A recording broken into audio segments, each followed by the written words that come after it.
ज्ञानाञ्जनशलाकया चक्षुरुन्मीलितं येन तस्मै श्रीगुरुवे नमः।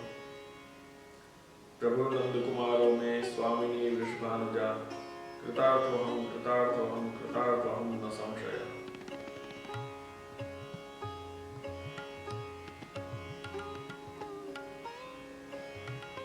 सर्वप्रथम जिन्होंने देश विदेश में रहते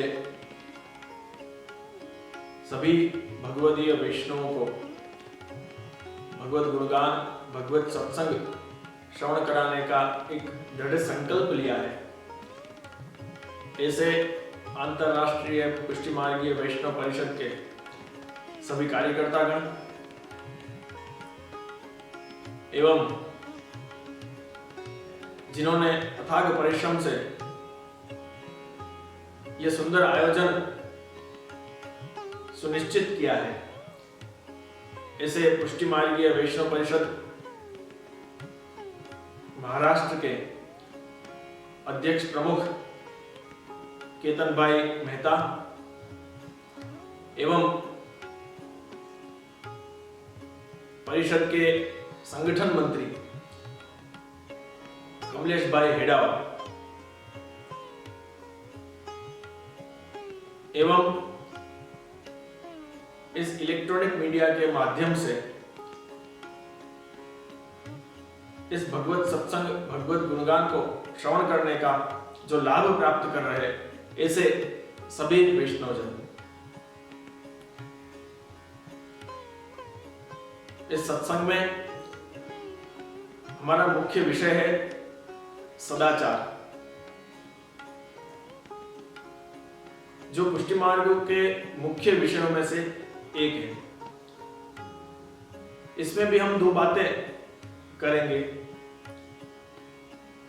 एक तो सदाचार क्या होता है और दूसरा व्यक्ति सदाचारी कैसे बन सकता है। जगत गुरु श्री वल्लभाचार्य जी श्री महाप्रभु जी के द्वारा प्रकटित पुष्टि भक्ति मार्ग है, संपूर्णतया शास्त्रों एवं वेदों से प्रमाणित है। हमारा पुष्टि मार्ग सनातन वैदिक परंपरा एवं वेदों ने भी यही आज्ञा की है कि प्रत्येक व्यक्ति को, प्रत्येक जीव को सदाचारी होना चाहिए। और इसलिए हमारे आचार्य चरण श्री महाप्रभु श्री वल्लभाचार्य जी हो या श्री विठलनाथ जी गुसाई जी हो, आप श्री के चरित्रों में सदाचार की शिक्षाएं अवश्य हमें दृष्टिगत होती रहती है। चाहे वो आप श्री के सेवकों के कोई भी चरित्र हो, भगवदीय वैष्णव की वार्ता प्रसंग हो, वे सभी प्रसंगों में हमें कहीं ना कहीं सदाचार की शिक्षाएं अवश्य दर्शन करने को मिलती है। और हर एक प्रत्येक व्यक्ति को,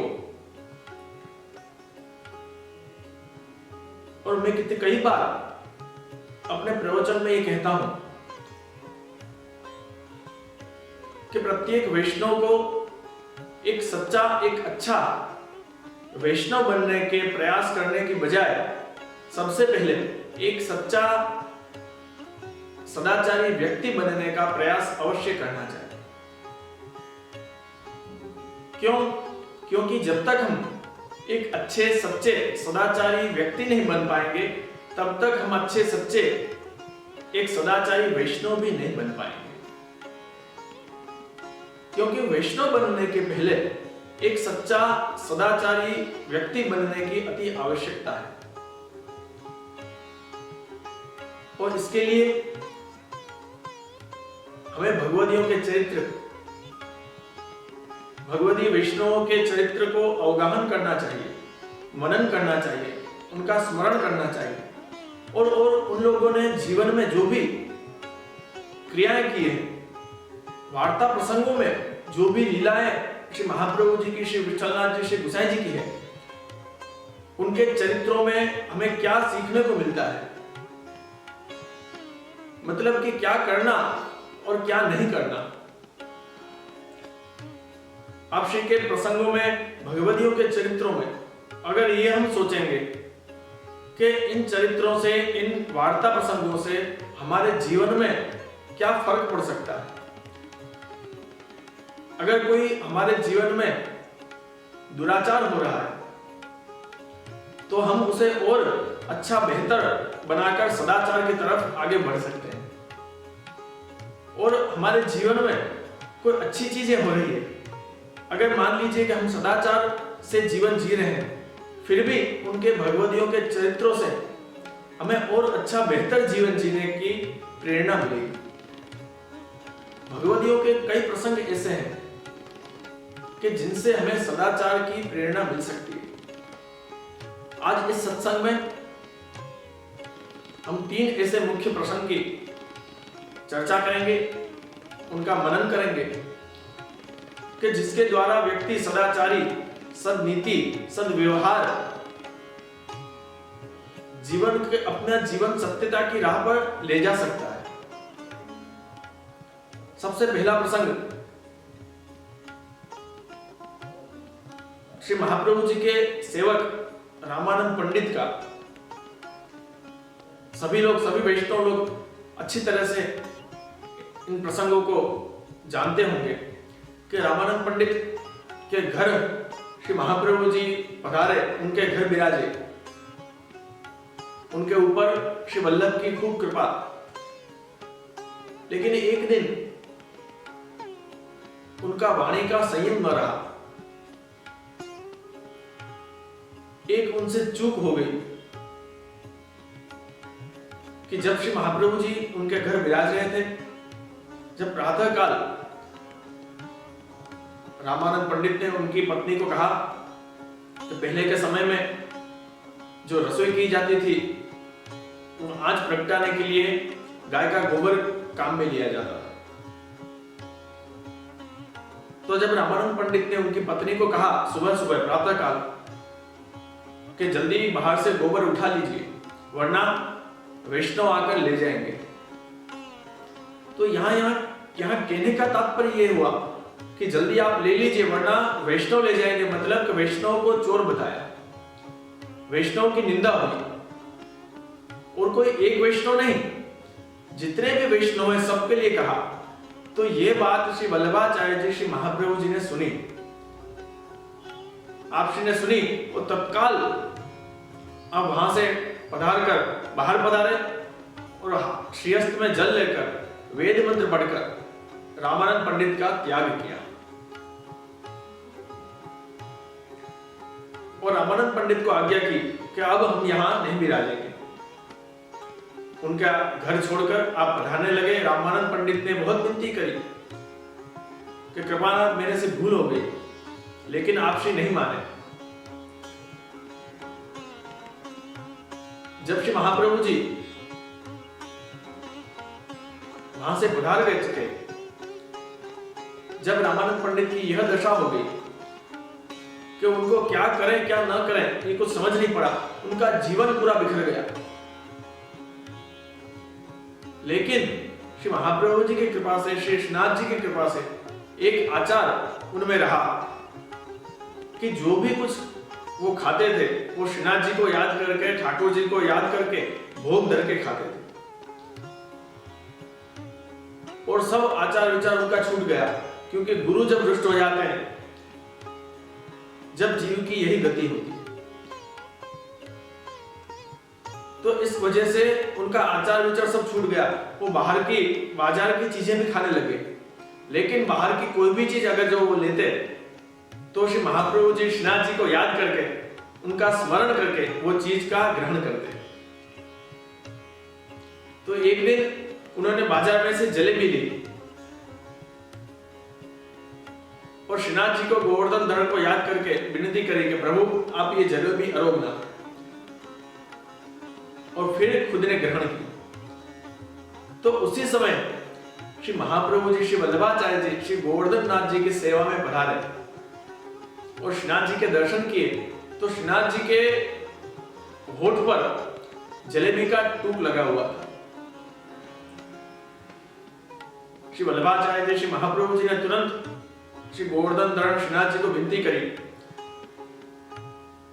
कि बाबा ये जलेबी किसने आपको अरोगाई, कौन से भक्त का मनोरथ है ये। तब श्रीनाथ जी ने आज्ञा करी कि आप ही का सेवक रामानंद पंडित ने ये जलेबी मुझे अरोगाई।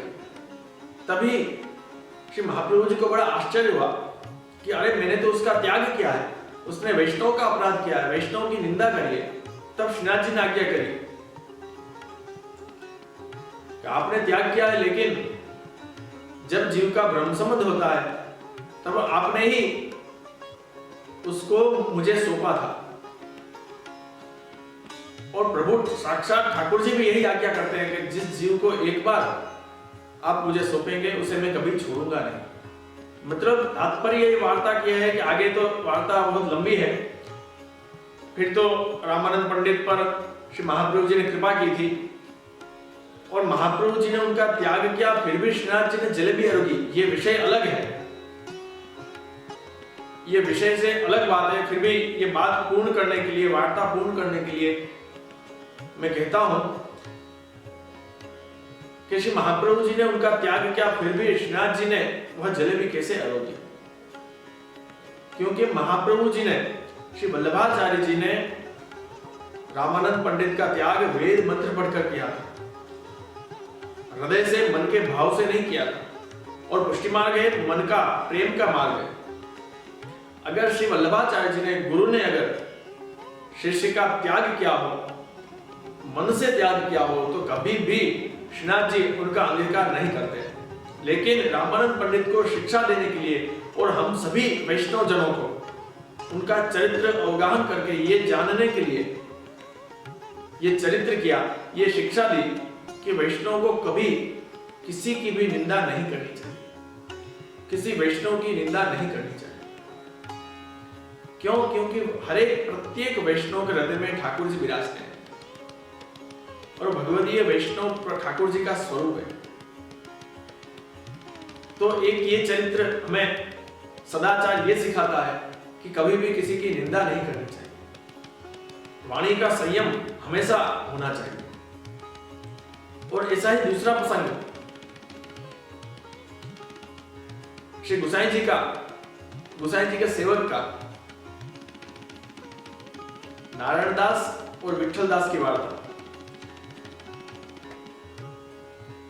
कि नारायण दास राजा के दीवान थे और विठल दास भी श्री गुसाई जी के सेवक थे और नारायण दास भी श्री गुसाई जी के सेवक थे।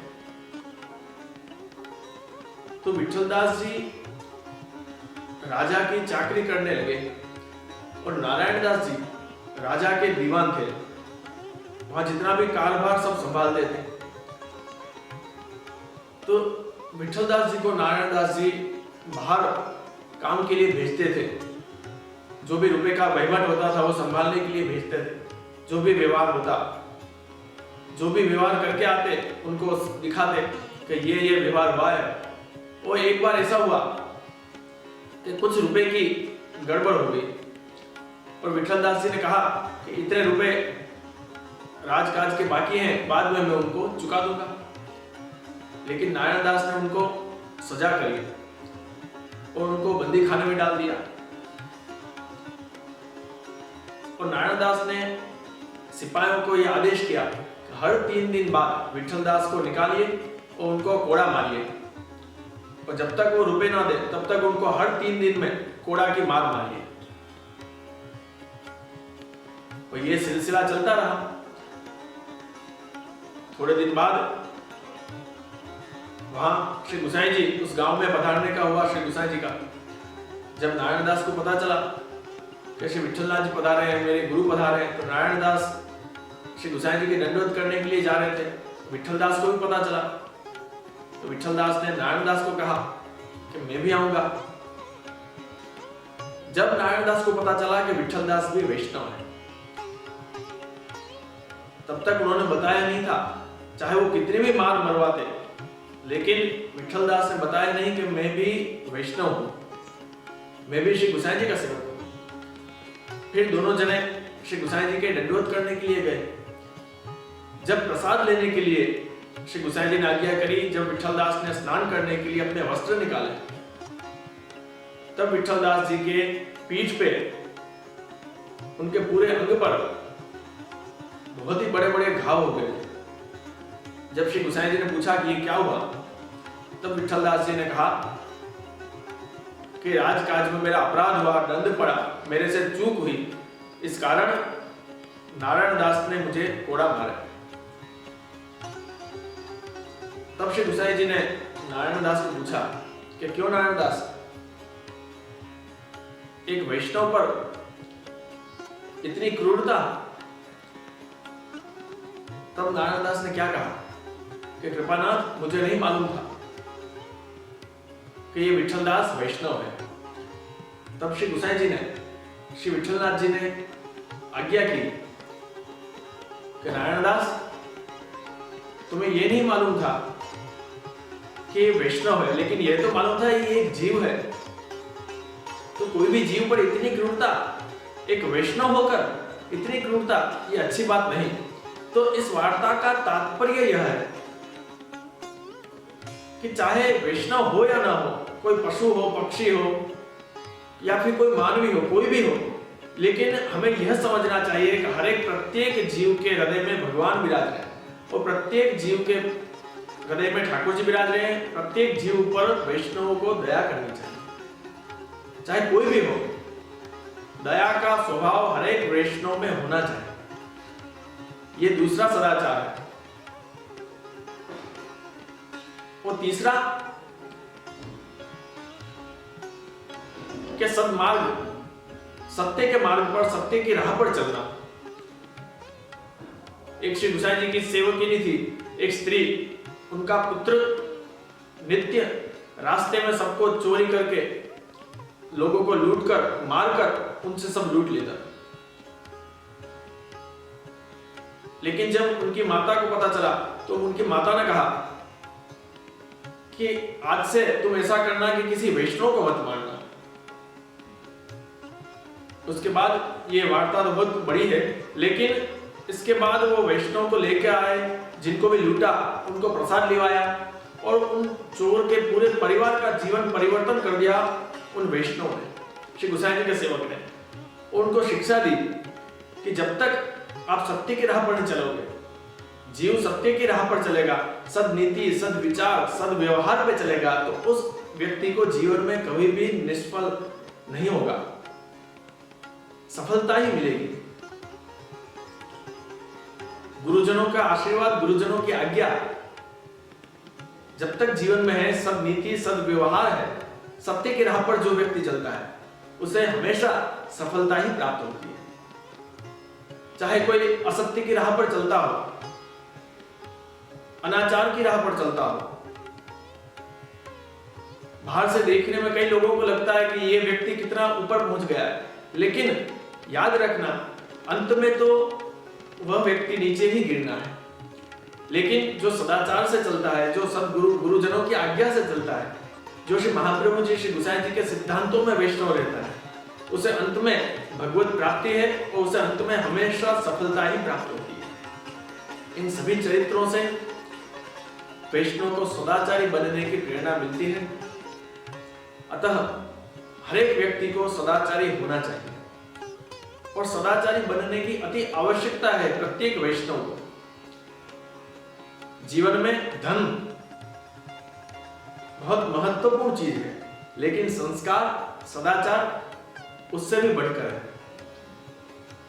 एक हमारे भौतिक जीवन को समृद्ध करता है, याद रखना, एक हमारे भौतिक जीवन को समृद्ध करता है, तो दूसरा हमारे आंतरिक जीवन को समृद्ध करता है। एक अमीर आदमी था, उसे विरासत में बहुत सारी जागीर मिली। उसे इतना अभिमान था कि मेरे से बढ़कर इस दुनिया में कोई नहीं। वो सबको नीचा दिखाता था, सबका अपमान करता था। तब एक समय उस गांव में एक संत आए, उनको पता चला कि जो सेठ है, जो धनवान पुरुष है, बहुत अहंवादी है। उन्होंने उनको समझाया, लेकिन वह न समझा। संत ने कहा कि एक काम कीजिए, आपका जो खेत है, आपकी जो जमीन है, उसमें आप रुपए बोइए, रुपए की बुआई कीजिए आप। सेठ ने सोचा कि कोई बहुत बड़ा अच्छा कुछ होने वाला होगा, उसने किया, लेकिन उसमें से कुछ निकला नहीं। तब संत ने समझाया कि देखो, रुपए बोने की चीज नहीं है, सद्गुण सदाचार संस्कार बोने की चीज है। एक धन पैदा, रुपए पैदा करता है तो दूसरा जीवन पैदा करता है। मैं फिर दोहराऊंगा कि एक हमारे आंतरिक जीवन को समृद्ध करता है तो दूसरा हमारा भौतिक जीवन को समृद्ध करता है। लेकिन जो आंतरिक जीवन को जो समृद्ध करता है वो जीवन के अंत तक हमें काम लगता है।